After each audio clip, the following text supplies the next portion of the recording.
Hi friends, welcome to my channel Karthik Telugu news. Friends, ఇవాళ ఆశా వర్కర్ల గురించి ఒక ఇంపార్టెంట్ అప్డేట్ న్యూస్ అయితే రావడం జరిగింది. దీని గురించి మరిన్ని విషయాలు ఈ వీడియోలో తెలుసుకుందాం. విశాఖ జిల్లాలో 68 ఆశా వర్కర్ పోస్టులను భర్తీ చేయడానికి జిల్లా ఆరోగ్య శాఖ నోటిఫికేషన్ విడుదల చేసింది. 21వ తేదీలోపు దరఖాస్తులు సమర్పించాలని సూచించారు. నియామక ప్రక్రియ పారదర్శకంగా జరుగుతుందని వారు తెలిపారు. ఉమ్మడి విశాఖ జిల్లాల్లో ఆశా వర్కర్ల కొరతకు చెక్ పెట్టే ప్రయత్నాలు రాష్ట్ర ప్రభుత్వం ప్రారంభించింది.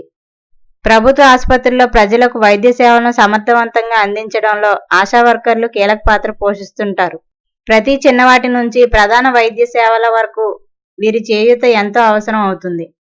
గర్భిణీలను చూడటం, చిన్నారుల ఆరోగ్యంపై ప్రత్యేక శ్రద్ధ వహించడం, ఇంటింటికి వెళ్లి ప్రజలతో ఆరోగ్య పరిరక్షణపై అవగాహన కల్పించడం వంటి ఎన్నో బాధ్యతలు వీరి భుజాలపై ఉంటాయి. ఇలాంటి పరిస్థితుల్లో జిల్లా వ్యాప్తంగా ఖాళీగా ఉన్న ఆశా వర్కర్ పోస్టులను భర్తీ చేసేందుకు విశాఖ జిల్లా ఆరోగ్య శాఖ తొలి అడుగు వేసింది.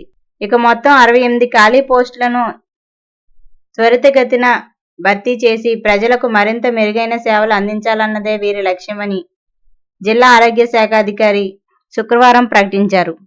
ఈ మేరకు నోటిఫికేషన్ విడుదల చేస్తూ పత్రికా ప్రకటన కూడా జారీ చేశారు. సో ఫ్రెండ్స్, ఇది అప్డేట్ న్యూస్. మరిన్ని అప్డేట్స్ కోసం ఛానల్ సబ్స్క్రైబ్ చేసుకోండి ఫ్రెండ్స్. అలాగే పక్కన ఉన్న బెల్ ఐకాన్ క్లిక్ చేసి వీలైతే ఛానల్కి ఒక లైక్ అయితే చేయండి. Thank you friends. Thanks for watching this video.